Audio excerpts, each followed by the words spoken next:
ഇന്നത്തെ ഭക്തിപൂർവമായ ചടങ്ങിലേക്ക് എത്തിയിരിക്കുന്ന സ്വാമി ചൈതന്യജി മഹാരാജ് അവർക്കും ഏകദമ്മ വിവേകാനന്ദാശ്രമം ഇന്നലെ ഇദ്ദേഹത്തെ അനുഗ്രഹ പ്രഭാഷണമായിട്ട് സ്നേഹത്തിൽ ക്ഷണിക്കുന്നു.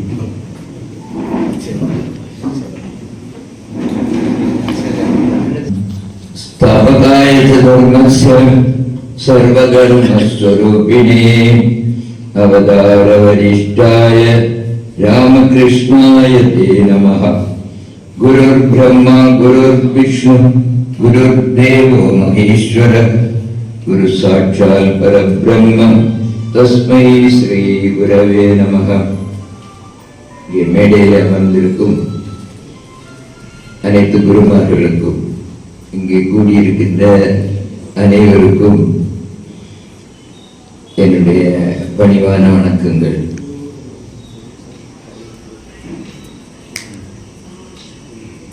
குரு பூர்ணிமா இன்று குருவுக்கு வணக்கம் செலுத்துவது, குருவை பூஜை செய்வது இதெல்லாம் நம்முடைய பாரம்பரியமான வழக்கம். நம்முடைய பரம்பரை பழக்க வழக்கங்களை நாம் மறந்ததினால் பல இன்னல்கள் நமக்கு வந்திருக்கின்றன. நம்முடைய பண்பாடு மொத்தமாக மாற்றப்பட்டுவிட்டது. பெரியவர்களை மதிப்பது என்பது இந்த காலகட்டத்தில் இல்லை என்ற நிலையில் வந்திருக்கின்றது. ஆனால் இது போன்ற நிகழ்வுகள் நம்முடைய முன் பரம்பரையே நம்முடைய பண்பாடு எப்படி இருந்தது என்பதை மக்களுக்கு உணர்த்தும் விதமாக இருக்கிறது. எனவே இதே மாதிரியான நிகழ்வுகள் பாராட்டுக்குரியது. குரு இல்லா வித்தை பாழ் அப்படின்னு சொல்லி நாம படிச்சிருக்கோம். அதனால எல்லாவற்றுக்கும் ஒரு குரு வேண்டும். குரு இருந்தால்தான் அதன் மூலமாக நாம சரியான விஷயத்தை நாம் தெரிந்து கொள்ள முடியும். ஏன்னா ஒரு விஷயத்தை தெரிந்து கொள்வது அப்படிங்கிறது வெறுமனே படிக்கிறதுனால தெரிஞ்சுக்க முடியாது.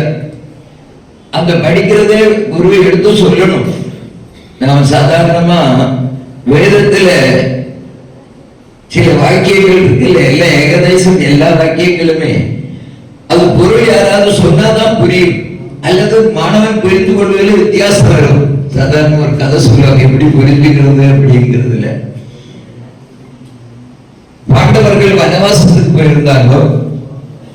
வனவாசத்துல இருக்கும்போது அந்த பாண்டவர்களுக்கு கேடு பண்ணணும் அப்படிங்கிறதுக்காக துரியோதனாதிகள் என்ன பண்றாங்க, துர்வாச முனிவரையும் அவருடைய 1000 சீடர்களையும் அங்க அனுப்பி வைக்கிறாங்க. திரௌபதி அக்ஷய பாத்திரத்துல இருந்து எல்லாரும் சாப்பிட்ட பிறகு அந்த கழுகி வச்ச பிறகு நீங்க போகணும், போய் பசியா இருக்கு சாப்பாடு வேணும் கேட்கணும். ஏன்னா அவங்க திரௌபதிட்டு ஒரு அக்ஷய பாத்திரம் இருந்தது, அது எல்லாரும் சாப்பிட்டு திரௌபதியை சாப்பிட்டு அதை கழுகி வச்சுட்டாங்கன்னா அதுக்கு பிறகு அதுல இருந்து அன்று உணவுகிறார், அது அடுத்த நாள் தான் வரும். அதனால இப்ப துர்வாசர் போய் பசிக்குதுன்னு சொல்லி 1000 சீடர்களுக்கும் சோறு கேட்டா என்ன ஆகும்? அவங்க உடுக்க முடியாதுன்னு சொல்றாங்க. இவருக்கு கோபம், இவர் சாபம் போடுவார். அதனால பாண்டவர்களுக்கு கேடு விளையும் அப்படின்னு சொல்லி துரியோதனை ஏற்பாடு பண்ணி விட்டுறார். இவங்களும் அங்க போறாங்க. அவங்க சொன்ன மாதிரியே அங்க பார்த்தா அக்ஷய பாத்திரம் அங்க உணவு கொடுக்க முடியாத நிலை. துர்வாசர் சொல்றார், நான் போய் குளிச்சுட்டு வரேன், குளிச்சுட்டு வந்த உடனே என்ன பண்ணணும், அங்க எல்லாருக்கும் சாப்பாடு கொடுக்கணும். தர்மர் ஒண்ணும் பண்ண முடியாது, அவர் ரொம்ப அப்பாவி. சரி வரதோ போய் வரதோ, நான் இதை ஏற்பாடு பண்றேன் சொல்லி விட்டுறாரு. அவங்க போயிட்டாங்க, இவங்க ஆலோசனை பண்றாங்க என்ன பண்ணலாம் சொல்லி. அப்போ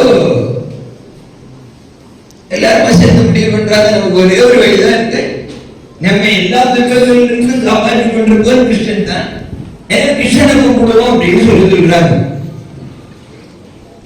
அப்படி அவர் கிருஷ்ணனை நினைக்கிறாரோ அவர் வந்துடுறாரு. மனுஷன் பார மனுஷன் என்ன பண்ணி வர்றாரு, ஐயோ பசிக்குது, திரௌபதி ஏதாவது இருந்தா கொடுங்க அப்படின்னு. இப்ப திரௌபதி சொல்றாங்க, பிரச்சனை அங்கதானே இருக்கு, அக்ஷயபாத்திரத்திலிருந்து சாதம் வராது, ஒண்ணும் வராது, உணவு வராது, அதுக்காக ஒண்ணு கூப்பிட்டுருக்கோம், நீயும் பசிக்கிட்டு வந்தா அதெல்லாம் எனக்கு தெரியாது, எனக்கு ரொம்ப பசிக்கா இருக்குது, அதனால என்ன பண்ண நீ சாப்பாடு போடணும் அப்படின்னாரு. அதான் ஒண்ணு இல்லையே, இல்லைன்னு எங்க இருந்து போடுறேன், இல்ல போய் பாரு அக்ஷய பாத்திரத்தை.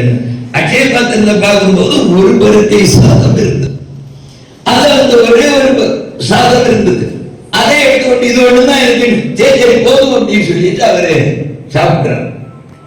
அப்படி அவர் சாப்பிட்டதும் அவங்களுக்கு ஆஹா பசி அடங்கிடுச்சு, திருப்தி அடிச்சு, பூர்ண திருப்தி, பரிபூர்ணம், இனி எதுவும் தேவையில்லை அப்படின்னு சொல்லி அவர் சொல்றார்.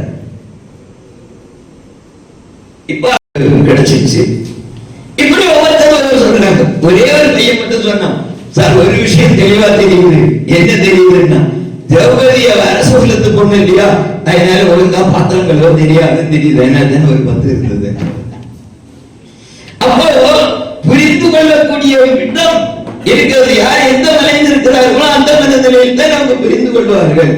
எனவேதான் ஒரு விஷயத்தை சொல்லணும்னா குரு சொல்லணும். குரு நமக்கு விளக்கினால்தான் நாம அதை தெளிவாக புரிந்து கொள்ள முடியும். ஒரு விஷயத்தை நாம் இது உண்மை என்று நம்புவதற்கு நிறைய பிரமாணங்கள் இருக்கு. அதில் 3 பிரமாணம் முக்கியமாக சொல்லியிருக்கிறார்கள். பிரத்யட்சம், அனுமானம், ஆப்தவாக்கியம் அப்படின்னு சொல்லி. பிரத்யட்சம் அப்படின்னா நேரடியாக பார்ப்பது, அனுமானம்னா உத்தேசமா நினைக்கிறது, ஆப்தவாக்கியம் தான் பெரியவர்கள் சொல்வது. இது 3 முக்கிய பிரமாணம் இருக்கு.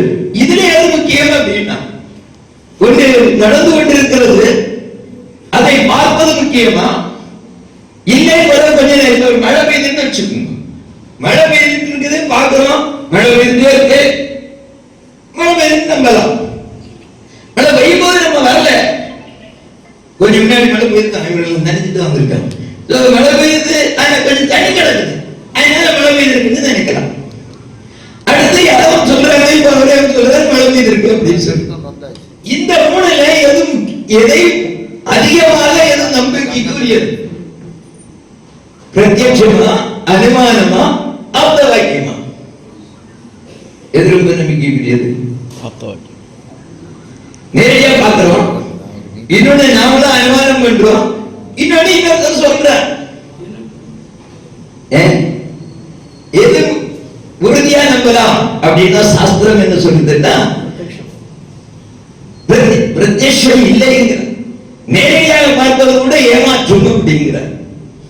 ஏன்னா இப்போ நான் ஒரு இடத்துக்கு போயிருந்தேன், பார்த்தா திடீர்னு சாமி இப்ப மழை பெய்யும் பாருங்க, ஏடா மழை பெய்யும் சொல்றாங்களோ, மழை பெய்யுற மாதிரி அறிகுறி ஒண்ணும் இல்லை, ஏதோ மோட்டர் போட்டாங்க, தண்ணி வந்தது, மேல ஏதோ கரெக்டெல்லாம் வச்சிருந்தாங்க, அடிச்சு செதறிச்சு மழை பெய்யுற மாதிரி ஒரு தோற்றத்தை உண்டு பண்ணிருக்கு.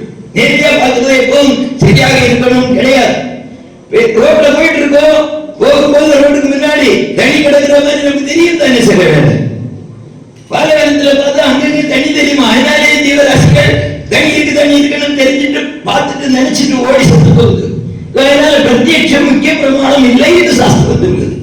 அனுமானம் தான், தண்ணி கிடக்குதா என்னால மழை பெய்யுதா அப்படின்னா ஏதோ பைப் உடஞ்சு கூட ரோட்ல தண்ணி வரலாம் இல்லையா, அதனால அனுமானம் இல்லை. ஆனால் ஆப்தர்னா முக்கியமானவர்கள், குருக்கள், ஞானிகள் சொல்லக்கூடியது அவர்கள் தெளிவாக தெரியும் அவர்களுக்கு. எனவே அவர்கள் தப்பு சொல்ல மாட்டாங்க. எனவே ஆப்த வாக்கியம் தான் முக்கியம் அப்படின்னு சொல்றாங்க. குரு சொல்றதுதான் முக்கியம். ஏன்னாதான் வேதத்தை அவ்வளவு தூரம் உறுதியாக சொல்கிறார்கள். இந்த வேத வாக்கியம் ரொம்ப முக்கியம் அப்படின்னு சொல்லி. ஏன்னா ரிஷிகள் சொன்னது. அப்ப குரு பரம்பரை பரம்பரை எதுக்காக தேவைன்னா நமக்கு தெளிவான உண்மைகளை சொல்வதற்காக குரு தேவை. குரு நமக்கு சொன்னாரா இல்லையா நமக்கு சொல்லல. ஆனா ஒரு விஷயம், குரு நமக்கு அறிவுறுத்தாலும் இல்லாவிட்டாலும் குருவின் மீது நமக்கு பூரண நம்பிக்கை இருந்து குருவை வழிபட்டோம் என்றால் தானாகவே அந்த உண்மைகள் நமக்கு தெரியும் அப்படின்னு அதுக்கு ஒரு வரலாறு சொல்லியிருக்காங்க. வரலாறு பாரதிலே இருந்து துரோணர் போய் ஏகலைவன் துரோணர் போய் படிக்க போறான். வேடன் இவர் சொல்றாங்க, ராஜா இளவரசர்களுக்கு மட்டும்தான் சொல்லிக் கொடுப்பேன், உனக்கு இது தேவையில்லைங்கிறார். சொல்லிக் கொடுக்க மாட்டேங்கிறது காரணம் அவன் வேடங்கிறது இல்லை. இது இந்த அஸ்திர சஸ்திரங்கள் உனக்கு தேவையில்லை. உனக்கு ஏதாவது பிரியங்களை வேட்டையாடு, பறவைகளை வேட்டையாடு, சுமாரியம் போயிட்டா போதும். இதுக்கு மந்திர தந்திரம் எல்லாம் தேவையில்லை அப்படிங்கிறார். இல்ல நீங்க சொல்லித்தாங்கணும். இல்ல முடியாது. சரி போ, நீங்க சொல்லி தரலையே, நான் பாத்துக்கிறேன். நேர போனா துரோணர் மாதிரி ஒரு உருவச்செய்தி செய்தான். அது இருந்து அதை பற்றி சிந்தனை பண்ணா, அந்த சத்தங்களை பற்றி சிந்தனை பண்ணா மிக சிறந்த போர் வீரன் ஆகிவிட்டார். துரோணரும் அர்ஜுனன் எல்லாருமா பாண்டவர்கள் எல்லாம் போயிட்டு இருக்கும் போது அங்க அவங்க முன்னாடி ஒரு நாய் போச்சுது. நாய் சத்தம் போட்டு போச்சுது. நான் சத்தம் போடுதுன்னு நினைச்சாங்க. அந்த கடையில பார்த்தா நாயுடைய சத்தம் அடங்கி விட்டது. காரணம் என்னன்னா அந்த நாயுடைய வாயில 4 அம்புகள் போயிருக்கு. ஒரு அம்புதான் விட்டா அதை 4 அம்பால மாறி அந்த வாயை அடைத்து விட்டது. சத்தம் போடல. ஆனா நாய் சாகல. இப்ப அர்ஜுனன் பார்க்கிறான், இந்த வித்தை எனக்கு மட்டும் தானே தெரியும், வேறொருவனுக்கு எப்படி தெரிஞ்சிருக்கும் அப்படின்னு போய் துரோணத்தை கேட்கிறான், நீங்க வேற யாருக்கா சொல்லி கொடுத்தீங்க? அவன் சொல்ல, நான் யாருக்கும் சொல்லி கொடுக்கல பாப்பீங்க. பின்ன எப்படி தெரிஞ்சீங்க? யாருன்னு சொல்லி பார்த்ததுல போய் அந்த அம்பு வந்த திசையை நோக்கி போகிறார்கள். அங்கே அந்த ஏகலைவன் போய் கேட்கிறாங்க, உனக்கு இது யார் சொல்லி தந்தாங்க? துரோணன் தான் சொல்லி தந்தாரு. அவர்தான் இல்லைங்கிறாரு. ஒரு சீடனை ஏற்றுக்கொள்ளலைன்னு சொல்றாரு. இல்ல, இங்க பாருங்க, இருந்தது துரோணனுடைய சிலை இருக்கிறது, திருவுரு இருக்கிறது, இது நான் ஆவாகனம் பண்ணினேன். ஆவாகனம் பண்ணி அதன் மூலமாக எனக்கு ஞானம் கிடைத்தது அப்படிங்கிறார். இப்ப ஆலயங்கள்ல எல்லாம் நம்முடைய திருவுருவங்களை வைத்து அதை ஆவாகனம் பண்ணி மந்திரபூர்வமாக ஆவாகனம் பண்ணி அதன் மூலமாக நாங்கள் பெறுகிறோம். அதே மாதிரி தன்னுடைய குருவுடைய திருவுரு வைத்து அதன் மூலமாக இவர்கள் பெரிய விஷயங்களை தெரிந்து கொண்டான். அப்போ குரு நமக்கு அருள் புரிவது அப்படிங்கிறது ஒரு பக்கம். ஆனால் அதுக்கெல்லாம் முக்கியமா என்ன வேணும்னா ஸ்ரத்தை வேணும். சீடருக்கு ஸ்ரத்தை வேணும், நம்பிக்கை வேணும். நம்பிக்கையோட குருவை வணங்கி நாம வழிபட்டோம்னா கண்டிப்பாக நமக்கு எல்லா விஷயங்களும் கிடைக்கும்.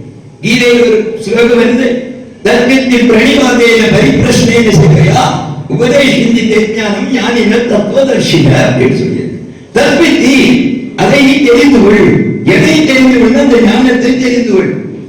எப்படி தெரிஞ்சுக்கணும்னா பிரணிபாதேன நமஸ்கரித்து, குருவை நமஸ்கரித்து முதல்ல என்ன வேண்டும்? அவரை வணங்க வேண்டும். இப்ப இன்னைக்கு பண்ணாங்க, அவர் ரொம்ப உண்மையிலேயே சிறப்பான ஏற்பாடு. ஒவ்வொரு குருவையும் வணங்கி அவர்களுக்கு தட்சிணையை கொடுத்தார்கள். தற்பித்தி பிரணிபாதேன, கிருஷ்ணன் முதலாதான் பிரணிபாதேன. ஒரு சாமி எங்களுக்கு கொடுத்தாரு சொன்ன, ஏன் பிரணிபாதேன அப்படின்னு சொன்ன அப்படின்னு சொல்லிட்டு, எதற்காக குருவை வணங்கணும்? குருவை வணங்கணுக்கு எதுக்காக வேணாம் ஒரு சிஸ்டம் வச்சிருக்காங்கன்னா, தினசரி குருவை வணங்கினோம்னா தான் குருவின் மேல நமக்கு ஒரு மரியாதை இருக்கும். அந்த மரியாதை இருந்தாலும் அவர் சொன்ன வாக்குல நமக்கு நம்பிக்கை வரும். இன்னைக்கு பள்ளிக்கூடத்துல என்ன நடக்குது? குருவின் மேல நம்பிக்கை இருக்கா? இல்லையே. குருவை கிண்டல் பண்றாங்க. நான் கல்லூரியில் படிக்கும் போது கல்லூரியில இருக்கக்கூடிய முதல்வர் எங்கள் பிசிக்ஸ், நான் பிசிக்ஸ் மேஜர், பிசிக்ஸ் வகுப்பெடுக்கக்கூடிய பேராசிரியர் எல்லாரையும் அவங்களுக்கு எல்லாம் வேற பேர் வச்சு போட்டுருந்தான். எப்படி தலையில ஏறும்? ஒருத்தரை பத்தி எனக்கு நம்பிக்கை இல்லை. அவர் சொல்றதை எனக்கு எப்படி நான் நம்புவேன்? அவர் சொல்றது என் மனசுல எப்படி பதியும்? எனவே தான் வணங்க வேண்டும். நாங்க குருவிட்ட நம்ம வணங்கணும், அவரை மதிக்கணும் அப்படின்னா. அதனால்தான் பிரணிவாதேன. அடுத்த பரிப்பிரஷ்னை என்ன அப்படின்னா, பரிப்பிரஷ்னை என்ன? நல்ல கேள்விகளை கேட்க வேண்டும். அருமையான கேள்விகளை கேட்கணும். கேள்வி குதர்க்கமா கேட்கக்கூடாது. சந்தேகத்தில் கேட்கணும். எனக்கு ஒரு விஷயம் புரியலன்னா திருப்பி திருப்பி கேட்கணும். கேட்கிறது ரொம்ப முக்கியம். ஆனால் குதர்க்கமா இருக்கக்கூடாது. அதனால்தான் பரிப்பிரச்சனை என்ன சொன்னாங்க, நல்ல கேள்வி தான் கேட்கணும், உண்மையான ஒரு சந்தேகத்தை கேட்கணும். எனக்கு என்னுடைய குருநாதர் ஸ்ரீமத் சுவாமி மதுரானந்தஜி மகராஜ் எனக்கு வகுப்படுக்கும் போது வகுப்படுக்க விட மாட்டேன். ஏதாவது ஒண்ணு சொன்னா உடனே ஒரு கேள்வி கேட்பேன். அவர் அதுக்கு சொன்னா நான் திருப்பி கேள்வி கேட்பேன். அப்படி திருப்பி திருப்பி கேள்வி கேட்பேன். சுவாமி சொல்லுவாங்க, நீ சுப்ரீம் கோர்ட்ல போய் அட்வொகேட்டா இருக்க வேண்டிய, இங்க வந்து என்ன போட்டு இது பண்றது போடா அப்படின்னா. ஆனா அன்னைக்கு போய் நாம சாப்பிட்டுட்டு மத்தியானம் கொஞ்சம் படுத்து எழுப்பினேன்னா என்னுடைய சந்தேகங்கள் தீர்ந்திருக்கும். காரணம் குருவர்கள். யார் எந்த கேள்வி கேட்டாலும் பதில் சொல்ல முடியுதுன்னா காரணம் என்னன்னா அவளை கேள்வி நான் கேட்டிருக்கிறேன். அப்ப பரிப்பிரச்சனைங்கிறது ரொம்ப முக்கியத்துவம் இருக்கிறது. அடுத்து சேவையா, குருவுக்கு தொண்டு செய்ய வேண்டும். இந்த மூன்றும் இருந்தால்தான் தர்ஜித்தி பிரணிபாதேன பரிப்பிரச்சனையை செய்வதா உபதேசந்தி ஞானம். அந்த ஞானத்தை, நமக்கு தேவையான ஞானத்தை உபதேசத்தை குருமார்கள் நமக்கு சொல்லுவார்கள். ஞானிகள் தத்துவதர்ஷின, தத்துவதர்ஷனை செய்த அந்த ஞானிகள் நமக்கு சொல்லுவார்கள் அப்படின்னு கீதையில நமக்கு சொல்லியிருக்கு. எனவே குரு வந்தனம் எவ்வளவு முக்கியம் அப்படிங்கிறத நமக்கு தெரியும். குருவனுடைய வாக்குக்கு நாம் ஒரு மரியாதை கொடுக்கணும். நம்ம முன்னாடி எல்லாம் படிக்கும் போது ஸ்கூல்ல நம்ம ஒழுங்கா படிக்காத பையமா இருக்க பார்த்து கேட்பாங்க, மாடு மேய்க்க போறேடா அப்படின்னு சொல்லிட்டு. ஏன்னா உபனிஷத்துக்கு அது ஒரு கதை வருது. ஒருத்த போற படிக்கிறதுக்கு, குரு விட்டு போய் படிக்கிறதுக்கு, குரு விட்டு போய் படிக்க போறோம்னா அவர் சொல்றாரு, உனக்கு ஞானம் என்ன சொல்லி தரலாம், ஆத்ம ஞானம் உனக்கு சொல்லி தரலாம், ஒன்னும் பிரச்சனை இல்லை. முதல்ல இந்த ஒரு 10 மாடு இருக்கு, பசுமாடு, இதை கொண்டு போய் 100 மாடு ஆக்கிட்டு வா, அதுக்கு பிறகு சொல்லி தரலாம். இப்ப போய் ஸ்கூல்ல போய் அல்லது கல்லூரியில போய் நான் இன்ஜினியரிங் படிக்கணும் இல்லை டாக்டர் படிக்கணும் அப்படின்னு ஜாயின் பண்ண உடனே அவனை கூப்பிட்டு நீ போய் மாடு மேய்ச்சி பாட, என்ன பக்கம் அப்படியே மாடு மேய்க்க போவானா திட்டுவாங்க. ஏன்னா இந்த காலத்துல மொத்தமே நிலைமை மாறி போச்சு. அரசாங்கம் சட்டம் போடுது. என்ன சட்டம்னா மாணவர்களை அடிக்கக்கூடாது, உருப்படுவாங்க. பெற்றோர்கள் குழந்தைகளை அடிக்கக்கூடாது. இது எந்த நாட்டில் உள்ள சட்டம்? பாரதத்திற்கு இது ஏற்புடையதல்ல. இன்னைக்கு என்ன, முன்னாடி ஆசிரியர்களை பார்த்து நாங்கெல்லாம் பயப்படுவோம். இப்போ ஆசிரியர்கள் பயந்து இருக்காங்க, எப்படா புத்தி கொடுக்காங்க அப்படின்னு சொல்லி கலை போயிட்டு தான் எங்களுக்கு ஆசிரியர்கள் சொல்லிக் கொடுக்கும். நீங்க ரொம்ப தனிமையான தடுப்பு கலையெல்லாம் சொல்லிக் கொடுத்தாங்க. எல்லா ஆசிரியர்களுக்கும் சொல்லிக் கொடுத்துதான் பாடம் எடுக்க விடும் போல அந்த அளவுக்கு நிலைமை மோசமாகி கொண்டு இருக்கிறது. நம்முடைய பண்பாடை சீரழித்துட்டார்கள். மாடு மேய்ச்சிட்டு வாடா அப்படின்னு சொல்லி அவர் மாடு மேய்க்க போனான். அவன் மாடு மேய்ச்சிட்டு அந்த 100 மாடு ஆனவுடனே திருப்பி வர்றான். வரும்போது அந்த குரு ஆசிரமத்தை கொண்டு வந்தாச்சு. குரு பார்க்கிறார், இந்த முகம் பிரகாசமாக இருக்கிறது, இவர் எல்லா ஞானத்தை தெரிந்து கொண்டு விட்டார் அப்படின்னு சொல்லி கேட்கிறார். மாடு மேய்க்க போற பையன் கேட்கிறார், எப்படிடா உனக்கு இந்த ஞானம் கிடைச்சது அப்படின்னு சொல்லிட்டு. உனக்கு எப்படி, நீ ஞானி என்பது எனக்கு புரிகிறது, உனக்கு நான் உபதேசிக்கவில்லையே, உனக்கு யார் உபதேசித்தார்கள்? இவ்வளவு என்ன நீ சொல்லி எனக்கு எத்தனை பேர் பிரிக்கிறோம் கேட்டா படிக்கணும்.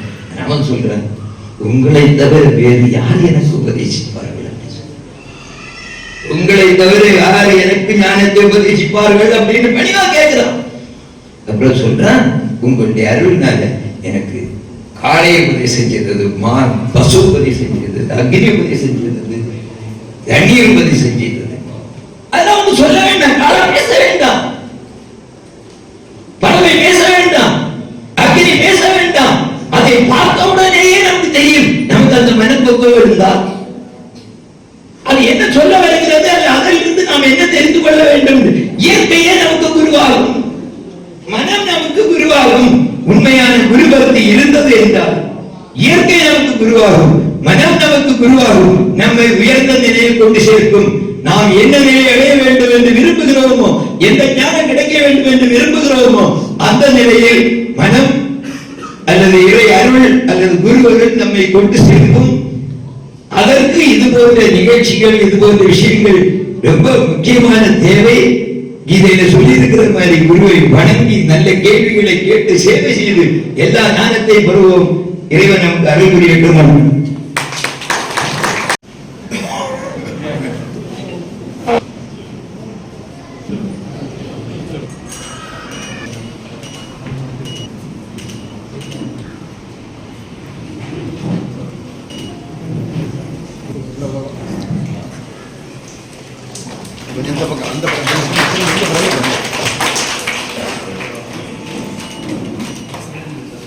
புக்கு அந்த கை வைங்க சார்.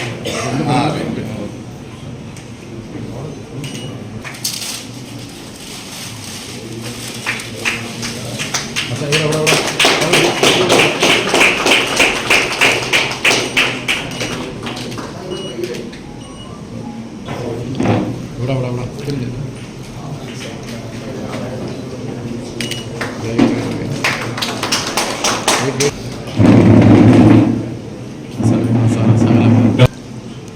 தெரிஞ்சு விடா லுக் விடா. Congratulations.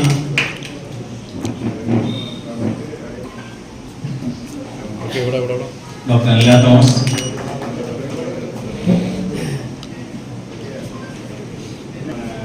Sri Habib Hamza.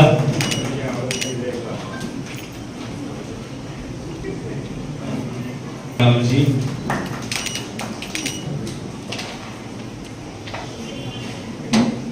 Haridas.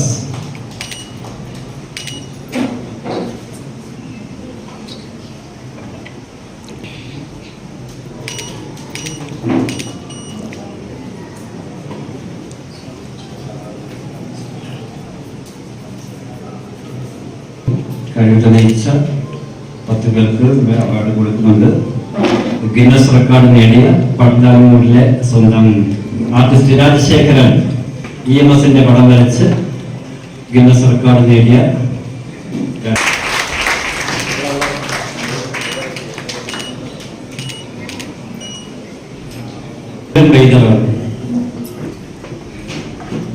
ട്രീറ്റ്മെന്റുകൾ தெரிஞ்சு சார்.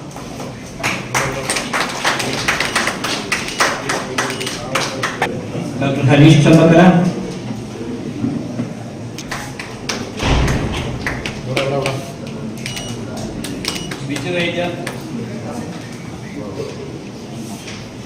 മാങ്കോട്ട്.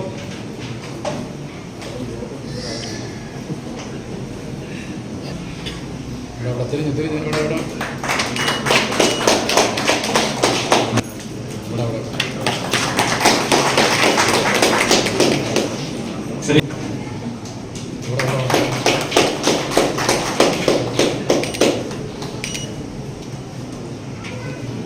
സോമൻ മാഷ്.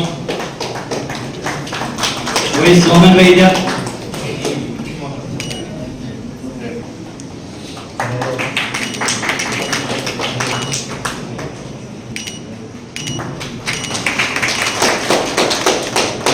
ഇതിന്റെ രക്ഷാധികാരി റിച്ചാർഡ് സ്റ്റാൻഡോ ഗുരുക്കൾ ഇപ്പോൾ മൊമെന്റ് നൽകി ആദരിക്കും.